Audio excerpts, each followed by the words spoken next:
What's going on, Godzirra Nation? This is Arghgodzirra, and we are back with yet another AFL tips and predictions video.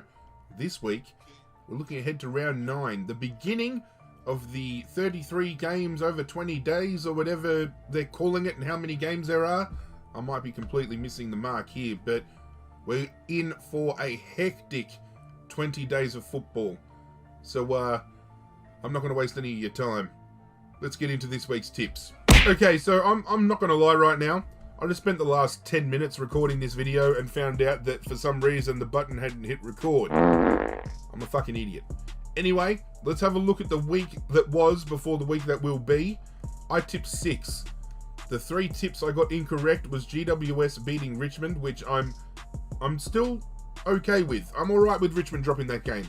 We were incredibly inaccurate in front of goal, which means we should have actually belted GWS. Missing the personnel we were missing still gives me a lot of confidence in that we've got room to improve. And the fact that GWS could only put us away by 2 goals with Toby Green kicking 5 himself, you tell me how good Richmond's sitting right now. Hawthorn losing to Sydney and Port Adelaide losing to St Kilda, even though I said St Kilda had every chance of getting up and winning. I got to start backing with my gut. But that's the tips I tipped last week. Somebody, however, managed to tip 8. And that was Jude from Judalicious. Congratulations, Jude. Most amount of tips tipped correctly for round 8. El Snako has taken the lead on top by 1 tip. Motherfuckers, LH3, and it is what it is on 47, right on his heels. I'm sitting in 5th on 46, snapping at those heels as well.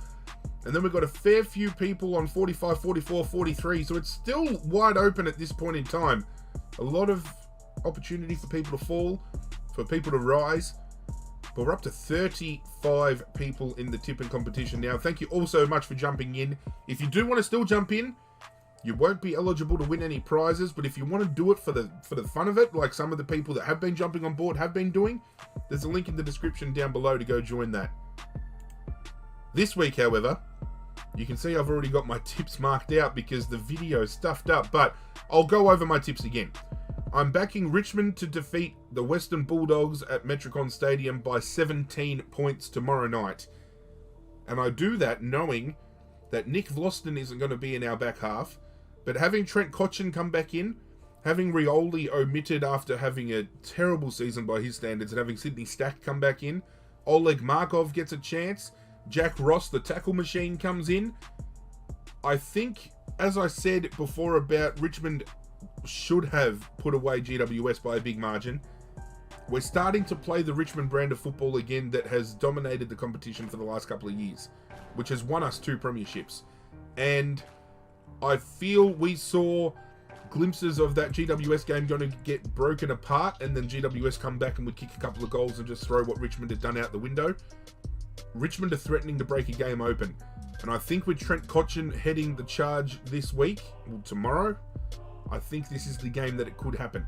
Not discrediting the Bulldogs, because they've had a better run this year than what Richmond have, admittedly. But I think my boys can get it done tomorrow night. That's why I'm backing them. On Thursday, Optus Stadium, I have backed Carlton to defeat Hawthorn. And I think Carlton are a sneaky chance here to get up to 7th, 8th spot by the end of the season. Really loving what they're doing. I've loved the last couple of weeks to see what they're, the different kind of combinations they've done with players and putting players in certain positions that normally you wouldn't see in those positions. They've really done a big shake-up over the pre-season. And even though Patrick Cripps and Sam Doherty have been getting tagged out of games, they have remained competitive, and I've got to take my hats off to the Blue Baggers. I think they'll get another one for you guys. All you Blue supporters watching, I'm definitely on board with you guys. They're going to get another win this week. Thursday night at the Gabba, I've gone for a little bit of an upset, and I've gone for Melbourne to defeat Port Adelaide. And I think I've done that based on the fact that St Kilda were able to expose a weakness with Port Adelaide. And if you can put Port Adelaide to the sword with speed, you can chop them up. On the rebound, they looked very slow to keep up with St Kilda. I think Melbourne have the potential to do that. They've got players like Ed Langdon. They've got Keziah Pickett. They've got Christian Petrarca, Jack Viney. They've got players that aren't even in the team right now that they could bring in, like Adam Tomlinson. They've got those type of players that can just put boot to the ground and absolutely destroy by foot. And not to mention, if Max Gawn goes up against that young ruckman from Port, he's going to have an absolute field day. So I'm backing a Melbourne upset here. I think they can get the job done. My gut is telling me to do it, and I said I'm going to go with my gut from now on, so that's why they're getting selected. At Metricon, Friday night, Brisbane, Essendon, I've gone with Brisbane. Brisbane always dominate up on the Gold Coast. There's no doubt about that. Of course, they lose an odd game here or there, but every team on their home turf does. I think, having a look at it, even though Essendon get Dylan Shield back in, Brisbane have been putting away teams that have been on the higher end of the ladder compared to Essendon, who have been putting teams away that are kind of in that bottom echelon. So, when you compare the two, even though both of them have had solid starts to the year, Brisbane has had the better start in my eyes and are better suited to win this game. So that's why I'm locking them in. At Metricon on Saturday, we have North Melbourne taking on Adelaide. And this is a real 50-50 flip because Adelaide could have and probably should have defeated Essendon last week. North Melbourne, they've had a couple of wins, but their season has gone well on the wayside. So, two teams desperately needing a win, not just wanting a win, they need a win. This is the week Adelaide could do it, but I think North Melbourne are the team that's going to get it done. I'm still so iffy on this game. I might even come back at some point and change the... this is probably a game I'm going to come back and constantly go, no, I'm going to tip Adelaide. And then the next day I'll come back and go, nah, North Melbourne. And then a couple of hours later I'll go, nah, I'm going to go Adelaide again. I know I'm going to coin flip on this, but I think North Melbourne are definitely better suited. They're more well equipped. Even though Ben Brown's out of form, I think he's more damaging than Taylor Walker. I think North Melbourne's defence will hold up a little bit better than Adelaide's defence. There's just a lot of things. The midfield battle is going to be interesting. That will be an interesting point. But for now, at this point in time, I'm backing North Melbourne. Then we go to the Gabba for St Kilda versus Sydney, and I'm going St Kilda. St Kilda's going to be a top 6 team this year without fail. Vastly superior than Sydney. I have loved what Brett Ratton has done at St Kilda. Absolutely phenomenal, the turnaround that he has done with that club. I love that the youth are getting games, but that means my mate Shane Savage isn't getting a game, and that upsets me quite a bit because growing up with him, I've always enjoyed watching Shane get out there and play some football. Unfortunately, he's on the out because the young kids are now on the in, but such is football, I suppose. But St Kilda, even though Sydney had a good win against Hawthorn last week, I think St Kilda scalping Port Adelaide is a much bigger win. And they're going to come over to the Gabba with a shitload of momentum. I don't see how they drop the ball here. I think St Kilda win it quite comfortably, actually. I think 20-odd points would be the margin.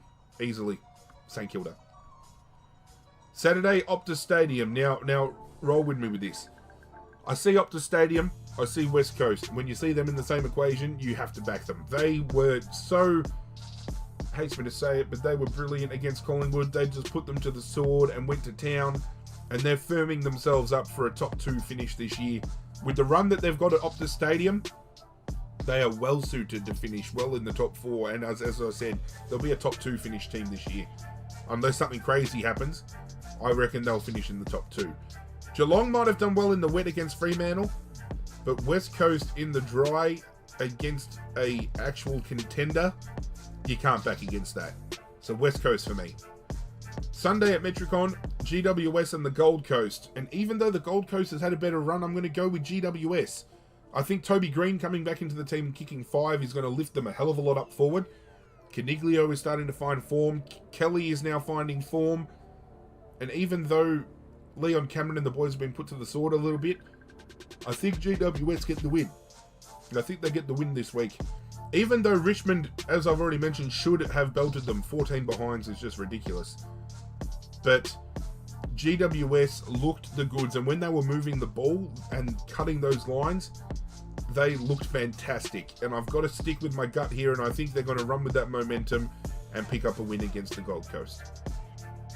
Final game of the round at Optus sees Fremantle taking on Collingwood, and I'm backing Collingwood to get the job done here. Even if Nat 5 comes back into the lineup, I still think Fremantle aren't good enough to beat Collingwood. Just my opinion. Collingwood have been vastly superior all season. They might have been absolutely touched up by the West Coast, but West Coast are better suited and in a better position than Fremantle are. It just makes sense. It makes sense. That's why I'm going with it. So having a look overall, we've gone with Richmond, Carlton, Melbourne, Brisbane, North Melbourne, St Kilda, West Coast Eagles, GWS, and Collingwood. Let me know in the comment section down below who your certainty of the round and your upset of the round is going to be. I'll tell you mine. Geelong beating West Coast in West Coast and Fremantle defeating Collingwood in West Coast are my upsets. I'm going with 2 upsets. The certainty this week, Carlton to defeat Hawthorn. And even though that's not even a certainty, Hawthorn could roll Carlton. I think that's the certainty out of all the games here. I'm more certain to say Carlton will beat Hawthorn than saying Richmond over the Bulldogs, than saying Brisbane over Essendon, because you don't know what's going to happen in those type of games. But I'm vastly more impressed with Carlton over Hawthorn, and I think we can all say that Carlton's going to get the win. So that's it for me. As I said, let me know yours in the comments down below. If you want to join this competition, I mentioned it earlier, there is a link down below. You can go check that out. There's also links to my social media accounts down there as well. So if you don't follow me on things like Facebook, Twitter, or Instagram, feel free to do so. It'd be hugely appreciated. And if you're new to the channel, why not hit that subscribe button, help myself out, show me a bit of love, and join one hell of a community of people. I seriously cannot thank you guys enough for all the support this channel gets. But that's it from me, guys. I'm out of here. Good luck to your teams this weekend. And as always, I will catch you guys next time.